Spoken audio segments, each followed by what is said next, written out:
Somos diferentes, porque o Brasil é um país diferente. Um país da diversidade, de fauna rara e rica flora. Um país que desafia dia a dia o povo a preservar. No vai e vem deste país, vamos te levar pra todo lugar. No vai e vem deste país, vamos te levar pra todo lugar. Eucatur.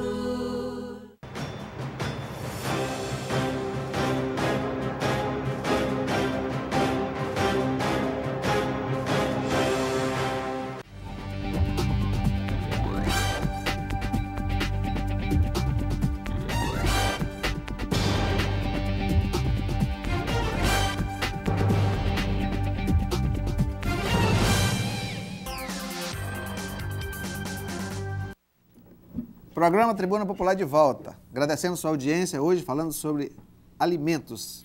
E alimentos não é só alimentos de criança, tem alimentos também do cônjuge.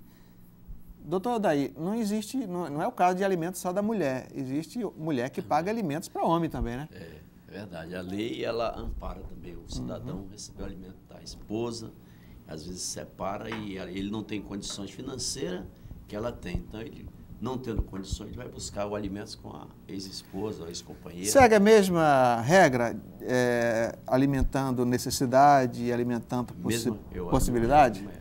E na hipótese de algum dos cônjuges ser responsável pelo rompimento, né? Digamos que, sei lá, houve traição e alguém que não tem condição precisou de alimentos. Ele recebe alimentos assim mesmo que tenha dado causa ao rompimento?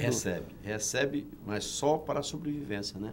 Aquele alimento natural que a gente fala, né? Se a pessoa necessita do alimento, ela vai receber o alimento. Só para não morrer de fome? Só para não... Claro, porque ela necessita. Senão vai ficar na mão do governo.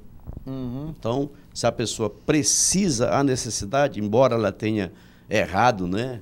Então, aí a pessoa, o alimentante, tem o dever de alimentar a pessoa à sobrevivência. Eu vi uma situação de uma atriz e um jogador de futebol que o juiz inicialmente fixou os alimentos em R$150 mil. Aí houve recurso e ficou em R$5 mil. Por que essa distorção? Por que uma situação tão vantajosa e cai para uma situação tão muito... Essa é a questão que a gente falou aqui, né? A questão de sobrevivência, né? R$5 mil é alto, né? Mas você tem que ver qual é o estado que essa pessoa vivia, né? Qual é o estado que ela vivia? Uma atriz, entende-se que uma atriz tem um status então, o status, elevado. De 150 para 5 mil, tu acha que não dá para viver uma pessoa com R$5 mil no Brasil? Eu acho que dá. Não, mas depende do status, né? Sim. Até porque ela é uma atriz, tá bem só de cabeleireira ela gasta R$5 mil. Mas E ela não trabalha? Ela tem uma profissão. Trabalha. Sim, mas nessa situação estamos diante de dois cenários, né? Entendo que no mesmo patamar ali em termos de status, né? Então estaríamos tratando com baixou de 150 para 5 mil. Baixou de 150 para 5 mil. 5 mil. Mas aí tem a situação também. Esta pessoa, ela não tem capacidade de trabalhar? Pois é, isso que nós não estamos falando de uma criança, estamos falando de uma atriz, de uma pessoa que tem uma cultura, ela pode sobreviver sozinha sem precisar dos alimentos do marido. Como é que pode vincular a possibilidade, a necessidade aí, já que quem é necessitado, a meu ver, quem é necessitado é quem não pode trabalhar. Exato. É isso aí. Agora, por que ainda conceder alimentos se a pessoa tem capacidade de trabalho? Existe a possibilidade de, digamos que os dois casais, embora um não trabalhe, mas tenha a capacidade de trabalhar, existe mesmo assim. A lei não manda pagar alimentos? Não, para quem tem necessidade. Mas desde que haja necessidade evidente. E a possibilidade de pagar. O outro não necessita. Tudo bem, mas aí nós estamos falando... Não há necessidade nem possibilidade. Não há necessidade. Aí eu não vou precisar mais trabalhar nunca, eu vou viver de... No caso, está atendendo apenas um critério do binômio. Sim. Né? Existe a possibilidade, mas não existe a necessidade.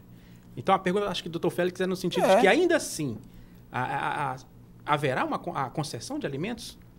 Eu entenderia que não. Se ela tem capacidade laborativa, ela não tem que ter alimentos, mesmo que haja a possibilidade da alimentos outra parte. Não é para... Não há necessidade. Não é para deixar agora, ninguém ocioso. A questão. Senão cria-se o pensionato do ócio. A questão, pois é. Não trabalhar nunca mais. A questão é o seguinte, não há necessidade dela, então. Não há necessidade do alimento. Não há. Penso que não. Não há alimentos. Penso que não. Na realidade, eu acredito que depende de cada situação. Por exemplo, se eu tenho um status, sou atriz, né, ganho quase que equiparado a um bom jogador de futebol, e eu paro de trabalhar por conta de um casamento. Né? Vou parar de trabalhar, estou 2 anos fora do mercado. A pedido do esposo. A pedido do esposo, estou vivendo em função dessa família que eu resolvi, né, especificamente assumir. o lar. Isso. Em função de filhos. Nesses casos, eu acredito sim que deva ser pago até essa pessoa se recolocar no mercado de trabalho. É muito mais coerente, né? Não Mais coerente. simplesmente porque ela tem direito. Ela tem 2 braços, 2 pernas, é uma moça jovem, tem menos que 40 anos de idade, até porque para você entrar no mercado de trabalho depois dos 40 é muito mais difícil. Então, essa pessoa precisa de tempo para se recolocar. Eu sou a favor de que deve ser pago nesse sentido. Após o lapso de tempo preciso para que ela se recoloque, aí sim exonera-se essa pensão. E nós temos também aí o grande problema também da idade, né? Exatamente. Não podemos deixar de ver isso. Depois dos a idade depois dos 40 né? para conseguir conseguir 40 vai ser mais recolocar difícil. no mercado de trabalho é muito difícil. Nesses casos, eu já sou a favor de que o marido, sim, pague até uma pensão vitalícia. Se ele pode, claro, né? Exatamente. Outra, ainda mais se ele der causa. Porque nós vivemos numa sociedade onde os maridos que têm 50, 60 anos largam as esposas que viveram 40 anos com eles, cuidando de filhos, e simplesmente abandonam essa mulher, depois que os filhos já estão grandes, que ela viveu para aquela família a vida inteira, e encontra uma menina mais jovem e abandona aquela família. A meu ver, a minha opinião é que esse marido deve, mais justo. sim. É justo alimentar. Né? É porque é difícil a pessoa recomeçar uma vida. Não há como, não tem como. Nós sabemos, é hipocrisia dizer que uma mulher aos 40 anos, mesmo que ela tenha uma profissão definida para se recolocar no mercado de trabalho, é uma dificuldade muito grande. Não só a mulher, mas o homem também. Aqui eu estou falando de ser humano em geral. É difícil. É difícil. Doutor Félix, somos sabedores também de que existe a necessidade de prestar-se alimento àquelas mães que tiveram os relacionamentos transitórios, né, que duraram um pouco tempo, e acabam, na maioria das vezes, sendo largadas, né, grávidas, e você fala muitas vezes... da concubina? Não. Os relacionamentos que foram constituídos e não duraram, né? Entendi. E na maioria das vezes são mulheres desempregadas, estão grávidas, não têm nenhuma fonte de renda, né? E eu gostaria de perguntar aos colegas como que fica a situação dessa futura mãe, né? Ela não tem um relacionamento duradouro com a pessoa, engravidou, né?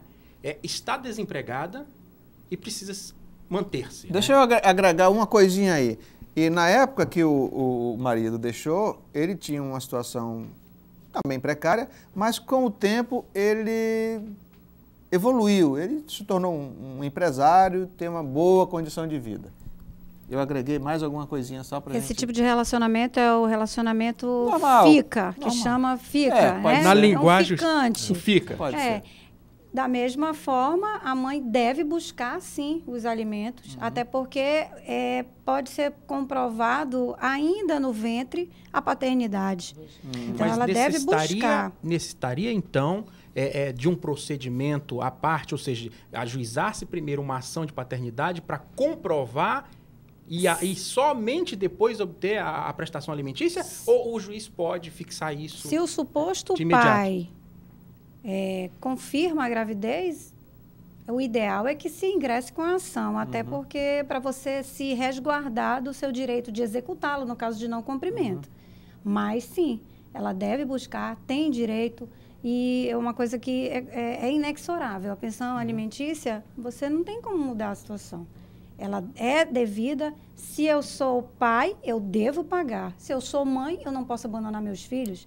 Então, todos nós, homens e mulheres, devemos pagar essa pensão. Então, havendo a recusa... Entra-se com a ação, até mesmo de investigação de paternidade, acumulada com uma ação de alimentos. Pedido, correto. Perguntinha aqui para o doutor Odair.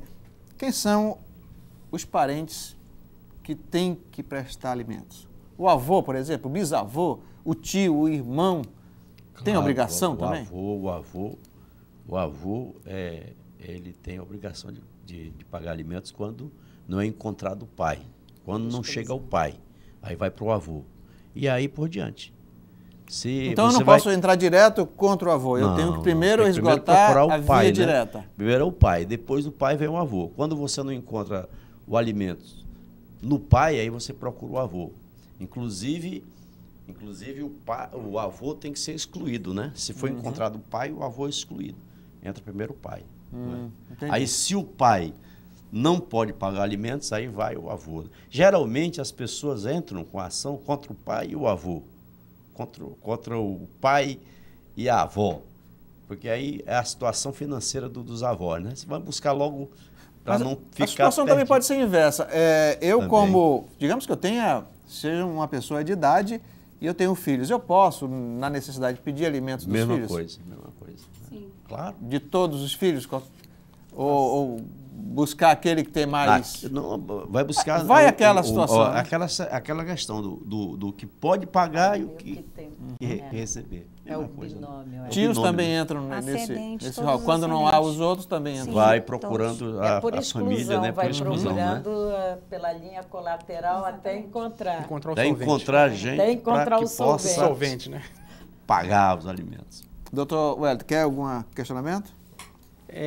Ainda com relação aos alimentos, vamos agora entender a situação daquele que prestava os alimentos, deixou de trabalhar, né? E, logicamente, a mãe, se vendo na necessidade, vai promover a execução, né? Esse montante da execução, como é que se processa isso na realidade? Qual da execução do alimento? Se existe... Você sabe que o alimento... da execução, você sabe que depois de 3 meses você não pode mais, né? Você só pode executar os 3 últimos meses, né? Para trás você pode executar, mas porque dá a possibilidade de você executar esse alimento aqui, mas esses alimentos eles são excluídos. Vai apenas para os 3 meses. Bom, eu gostei dessa pergunta aí, como ela é interessante, eu vou chamar o intervalo e a gente vai continuar, viu, doutor? Vamos um intervalo rapidinho, a gente volta já. Repete aí também.